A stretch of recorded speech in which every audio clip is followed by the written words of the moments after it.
नमस्कार। जय भोलेनाथ। युद्धर विभीषिका मध्य समग्र धरणी एवं त्रस्त तथा भयभीत हो उठी। शत्रुतार भाव सभी मन मध्य उत्पन्न होइछि।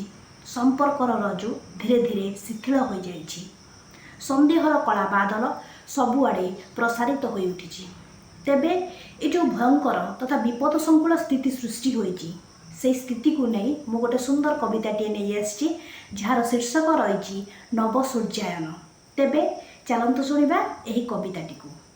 शांति एठी लुप्त सुख अवलुप्त, शांति एठी लुप्त सुख अवलुप्त, कुरुक्षेत्र साजे मही, पुत्रहीन मात शोकरे जे कात, अश्रुधारा जाए बही।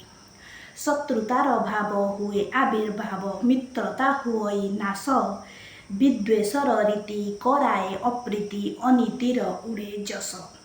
शुभे युद्धनाद दुन्दुभीर बाद, हिंस्रक साजई नर, रक्तस्नाता धरा कांदुअछि परा, अपत्य होइले दूर। गुलियो कमाण नहीं जाए प्राण, निर्वापित हुए ज्योति, अमा अंधकारे भय प्रतिक्षणे, बितुनी एकाल रात्रि।